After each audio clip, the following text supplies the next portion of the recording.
Mesdames et messieurs, bonsoir. Soyez les bienvenus pour cette nouvelle édition de votre journal de 22 h. Au sommaire de l'actualité. À la une dans l'actualité nationale, l'hôtel Djibouti Place Kempinski certifié aux normes internationales.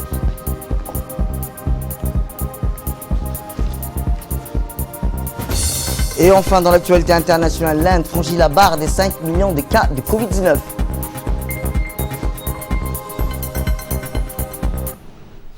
C'était les titres. Merci si vous nous rejoignez. Je vous le dis dans le titre, le ministre de l'Urbanisme et de l'Environnement, M. Mohamed Abdelkader Moussa Helem, a assisté à la remise du certificat ISO 22000 de 2018 du système de management de la sécurité des denrées alimentaires par le cabinet, certifié par le cabinet Société djiboutienne d'audit, de certification et d'inspection au profit de Djibouti à Place à Kempinski pour son système de gestion et de sécurité des denrées alimentaires. Ainsi, Djibouti Place Kempinski est le premier établissement certifié au standard international. Il faut savoir que les normes ISO 22000 se basent sur 4 critères qui sont les bonnes pratiques d'hygiène, les principes d'analyse des dangers, une communication interne et externe efficace, mais aussi un système de traçage opérationnel, entre autres termes. La norme ISO vise à harmoniser de façon globale les exigences en matière de management et de la sécurité des denrées alimentaires. Le consommateur reste toujours un élément primaire et fondamental. Aujourd'hui, c'est vrai, comme il a dit M. le directeur de Kempinski, c'est un travail qu'on a commencé depuis 1 an qu'on travaille ensemble. On a commencé par étape de diagnostic, mise en place. Et après, pour en arriver à une étape, puisque Kempinski a bien franchi l'étape d'obligation réglementaire, à savoir le système HACCP qui est déjà existant, et pour en avoir une certification ISO au niveau international, il a fallu faire appel à des organismes.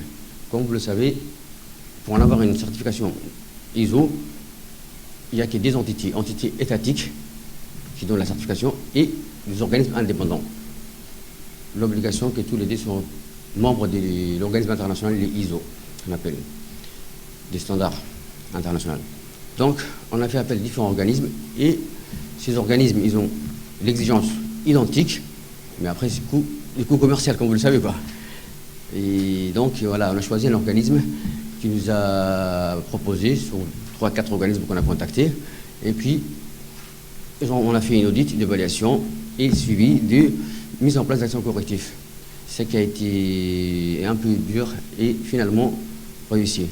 Donc aujourd'hui, comme il a souligné M. Rémy, Djibouti Kempinski Palace, voilà, sera un des premiers établissements au niveau national de s'être doté des standards de normes internationales. Eh bien, il convient de rappeler que l'obtention de ce certificat repose sur le concept d'amélioration continue, un atout majeur qui donne confiance à la clientèle et aux partenaires et un gage de sérieux, de suivi et des indicateurs de performance qui assurent progrès et succès pour toute la destination djiboutienne. Je crois le premier établissement à être certifié au standard international ISO 22000, c'est-à-dire le système de management pour la sécurité sanitaire des denrées. Nous avons entamé cette préparation avec cette certification, bien sûr, avec la société djiboutienne d'audit, de certification et d'inspection Qualijib. Je tiens à souligner que la réalisation de cette certification a été un travail très laborieux, vu bien entendu l'étendue des paramètres requis. C'est pourquoi ce jour, l'hôtel peut être fier, car cette certification lui permettra de répondre aux exigences des dispositions textuelles en matière d'hygiène et de sécurité sanitaire des denrées alimentaires. Aujourd'hui, c'est une journée spéciale pour l'hôtel Kempinski. Nous recevons cette fameuse et tant enviée certification HACCP ISO 22000. C'est une reconnaissance, c'est un accomplissement, et tout d'abord pour nos employés que je félicite. Pour les formateurs qui les ont guidés, je pense bien sûr à nos responsables, à nos cadres, qui ont apporté leur savoir-faire, leurs directives. C'est une promesse que nous faisons à nos clients. C'est un gage de garantie pour nos convives et surtout une reconnaissance internationale qui est à l'image même du Djibouti Palace Kempinski. Autre actualité, ce communiqué qui nous est parvenu, la grande famille du sultanat de Tadjoura informe que la cérémonie funéraille appelle Rabaina à la mémoire du regretté 33e sultan de Dardar, Sa Majesté Abdelkader Mohamed, aura lieu durant la période allant du mercredi 23 au mardi 29 septembre, soit 7 jours. Cet événement commémoratif qui est habituellement organisé par jour une année après le décès du Dardar sera exceptionnellement organisé cette fois-ci avec 4 mois de retard en raison de la pandémie du Covid-19. La cérémonie se déroulera à Tadjoura, siège du sultanat, où le deuil sera officiellement clôturé. Sport à présent, la fédération de l'athlétisme a tenu hier soir la finale du championnat de l'athlétisme au stade Goulet.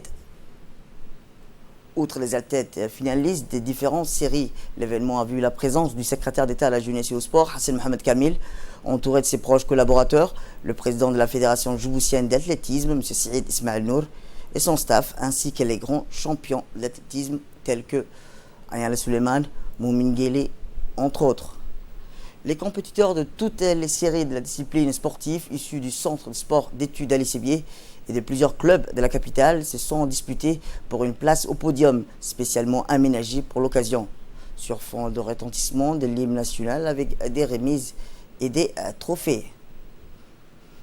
Rappelons que le secrétaire d'État a annoncé à l'occasion le lancement d'une vaste campagne à travers tout le pays pour la détection des nouveaux jeunes talents à fort potentiel dans ces disciplines sportives, tout en indiquant qu'en plus du centre sportif d'études Ali Sébier, des grands athlètes seront formés également au complexe sportif de Daïr.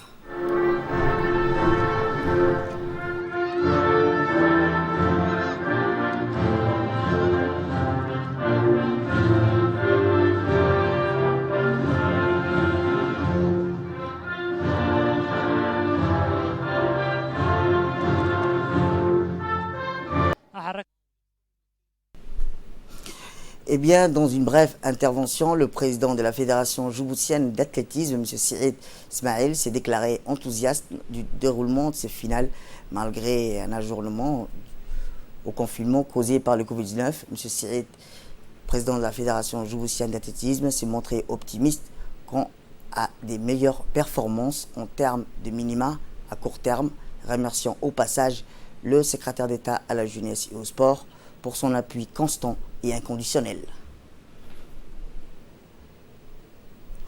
Pour sa part, le secrétaire d'État à la jeunesse et au sport, M. Hassan Mohamed Kamil, s'est d'emblée félicité de la bonne organisation de cette finale d'athlétisme. Il a par ailleurs mis l'accent sur la nécessité de promouvoir les performances de nos athlètes de toutes les disciplines sportives et de celles-ci en particulier. Il a rappelé aussi que l'athlétisme a toujours fait rayonner la République de Djibouti à travers les compétitions sportives internationales.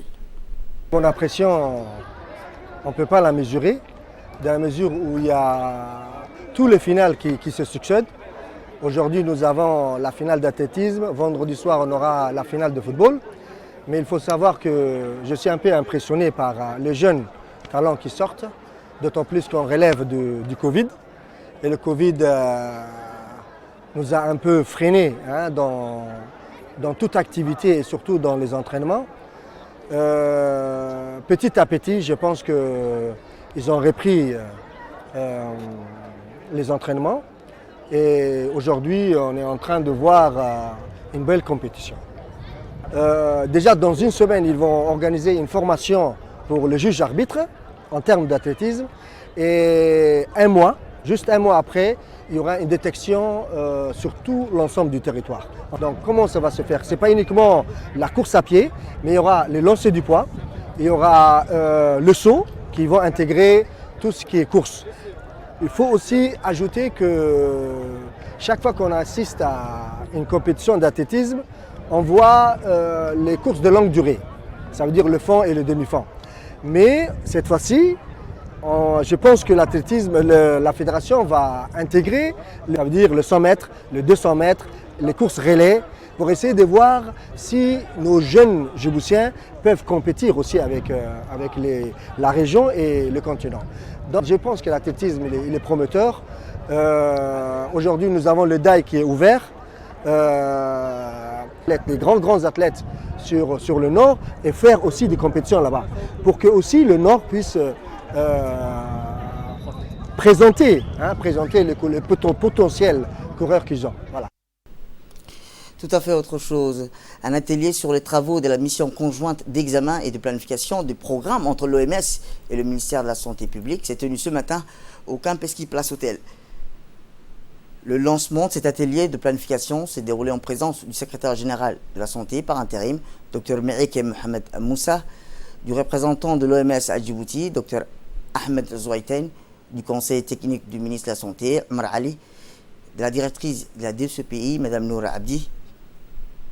Rappelant que plus connu par son acronyme anglais, le JPRM, il s'agit d'un exercice périodique et consensuel pour déterminer les interventions prioritaires pour la période biennale 2020-2021.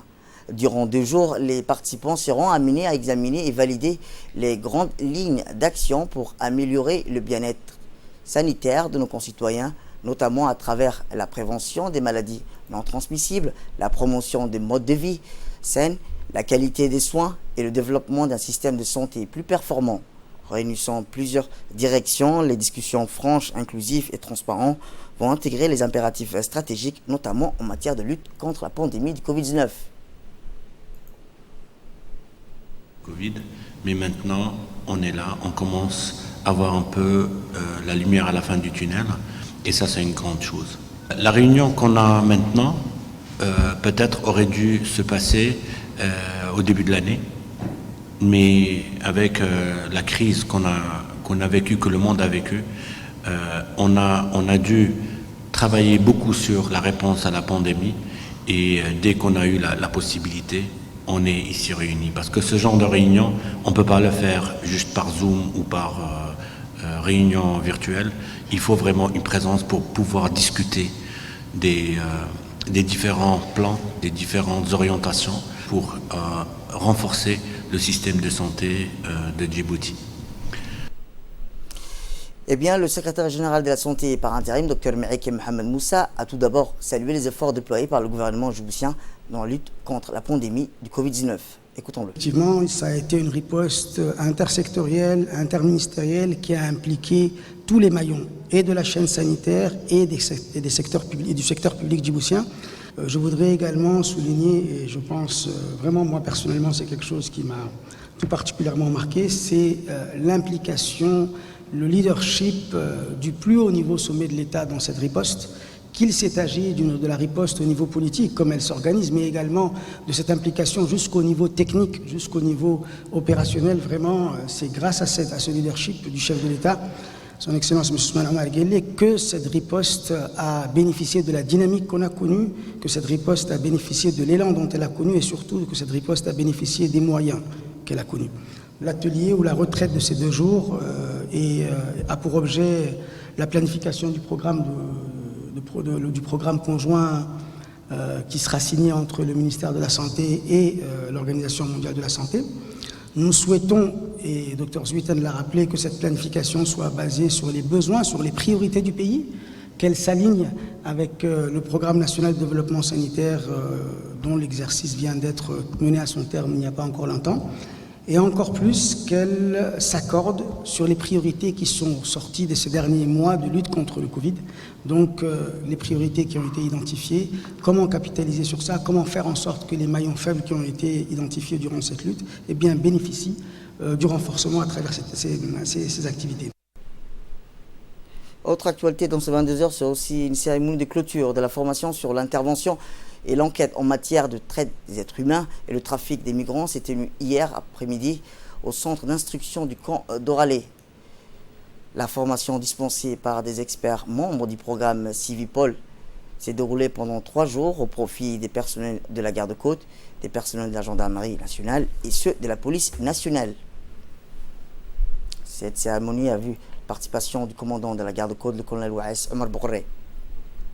Rappelons que cette formation, qui est d'une importance significative, s'inscrit parfaitement dans les projets de formation au profit des personnels afin de lutter contre les actes criminels des trafiquants d'êtres humains dans le domaine maritime, car la mer, rappelons-le, constitue un passage obligé pour ces trafics des êtres humains.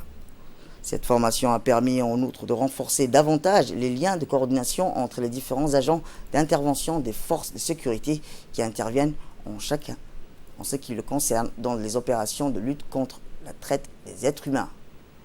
La cérémonie s'est terminée par la remise des certificats aux stagiaires des différentes forces de sécurité, à savoir la police nationale, la gendarmerie nationale et la garde-côte. Un représentant des stagiaires, Mohamed Aden, a remercié pour la qualité de la formation prodiguée par les experts du programme Civipol. C'était dans notre unité au centre d'instruction de la garde-côte à Dorali sur les thèmes intitulés Intervention en matière de traite des personnes et trafic des migrants, dispensés par les experts, par 3 officiers experts français. Et ces instructeurs n'ont pas manqué à choisir en ces 3 jours de réunir avec nous les collaborateurs, la police nationale et la gendarmerie nationale, dans l'objectif de partager les idées ensemble dont nous avons opté une approche de complémentarité et de consolider entre toutes les structures engagées dans la lutte contre le trafic des êtres humains et le trafic illicite des migrants. À cette occasion que je voudrais exprimer en mon nom personnel et au nom de tous les participants un vif remerciement à ces instructeurs. Je tiens également à remercier sincèrement le colonel Ismour Bouri qui nous a donné ce privilège d'avoir fait part de cette formation afin d'améliorer notre expérience professionnelle.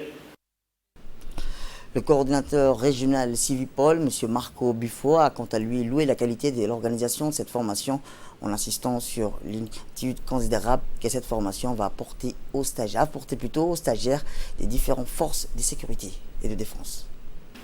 On est venu ici avec une équipe formée de représentants de diverses expériences.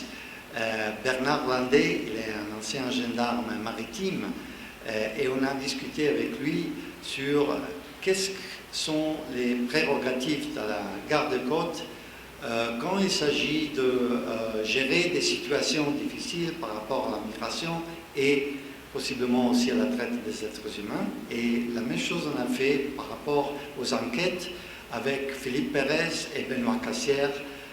Philippe Pérez, ancien capitaine de police, et Benoît Cassière, capitaine de la police de frontière, donc du service de l'immigration. On a partagé des expériences, on a partagé des problématiques et on a essayé de voir comment mieux gérer des enquêtes sur ces phénomènes. C'est une problématique qui est importante pour le monde entier, on dirait. Dans chaque pays, il y a des formes différentes de ce phénomène-là, mais ce sont des problématiques qui sont liées et de plus en plus, on peut arriver à des formes dans quelques mesures harmonisées. Donc, je vous remercie encore beaucoup. Je remercie les autorités qui sont présentes ici. Je remercie aussi beaucoup les participants à la formation des gardes-côtes, gendarmerie et police, parce qu'ils ont vraiment participé activement, partagé leurs idées, leurs problématiques. Et encore une fois, je remercie aussi l'équipe et Beth Mouthoui qui nous assiste silencieuse. Et enfin, le colonel Waïs Omar Bourré, commandant de la garde-côte, qui a prononcé le mot de clôture de la formation, a indiqué que sa parfaite satisfaction de la tenue de cette formation qui va sans nul doute renforcer les capacités d'action des participants dans le secteur de la lutte contre le traite des êtres humains. Écoutons-le. Permettez-moi tout d'abord de remercier cette honorable assemblée pour sa présence à l'occasion de cette formation de clôture de la formation intitulée Intervention et enquête en matière de traite des êtres humains et de trafic des migrants, qui a été dispensée par des experts membres du programme Civipol. Durant les 3 jours de cette formation, 20 membres de la garde-côte djiboutienne employés dans le domaine judiciaire et dans le domaine des patrouilles maritimes, ainsi que les opérations de recherche et sauvetage en mer, ont pu parfaitement profiter de l'expertise et de l'expérience des experts. Il est à noter que le personnel de la gendarmerie nationale et de la police nationale ont pu rejoindre cette formation afin de renforcer l'intégration opérationnelle entre nos différentes institutions nationales qui, chacune à son niveau, intervient dans les opérations de lutte contre le trafic des migrants et la traite des personnes. Je tiens à saisir cette occasion pour remercier chaleureusement et exprimer notre gratitude à toutes les personnes impliquées de près ou loin dans le bon déroulement de cette formation. Qu'il s'agisse de nos partenaires des GIZ dans le cadre des programmes BIMM, Better Migration Management, du Civipol ou des officiers de la garde-côte qui ont assuré de manière efficace la liaison avec nos partenaires. Je souhaiterais réitérer mes sincères remerciements aux experts qui ont transmis leurs connaissances de la plus belle des manières et leurs connaissances et leurs expériences professionnelles aux agents de nos différentes forces de sécurité nationales, à savoir la garde-côte, la gendarmerie nationale et la police nationale.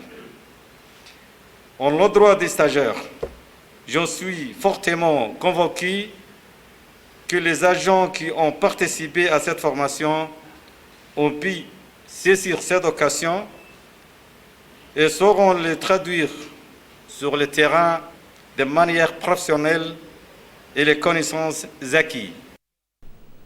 Autre cérémonie, cette fois-ci, c'est le Centre d'action sociale et d'autonomisation des femmes qui a organisé hier un atelier de sensibilisation des formations en couture, coiffure et cuisine. Cette formation, avec le soutien financier du Centre de leadership et de l'entrepreneuriat, sont dispensées plutôt pour les jeunes filles déscolarisées et non scolarisées, avec pour objectif de faciliter leur insertion professionnelle. L'objectif de cet atelier est d'informer les associations leaders de Balbala sur les anciennes formations et les nouvelles formations.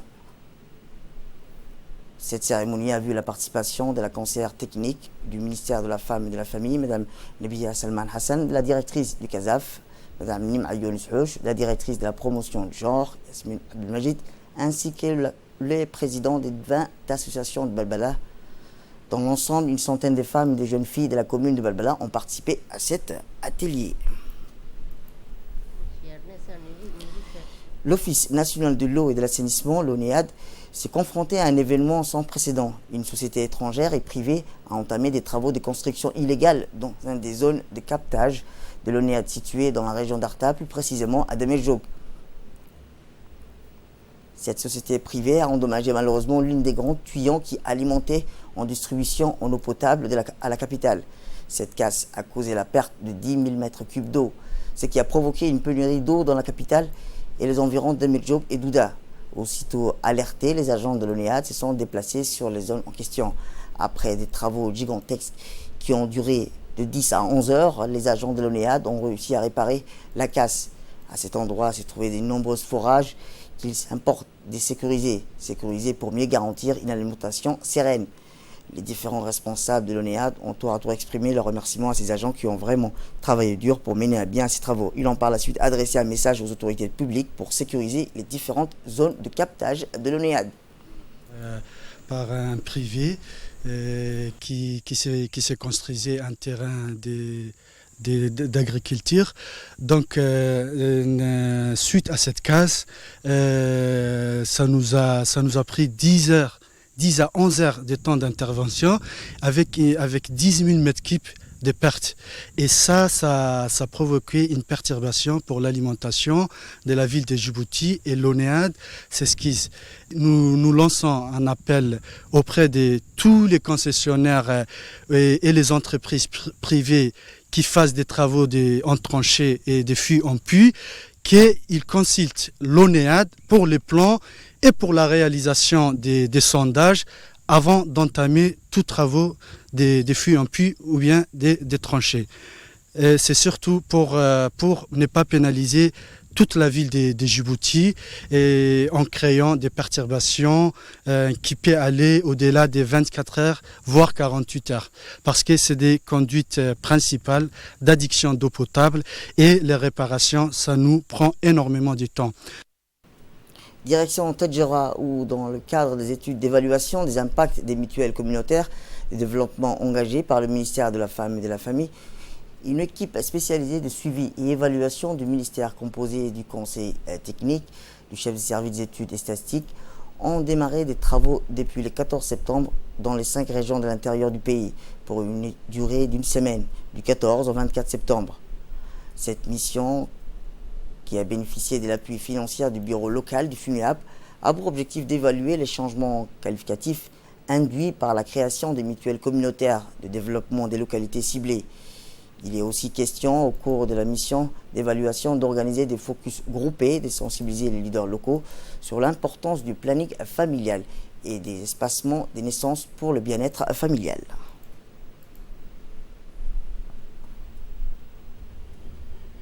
Et dans la page nécrologie, Abdo Mohamed Ali Makki a le regret d'annoncer le feu Mohamed Ali Makki survenu en France dans la ville de Nantes.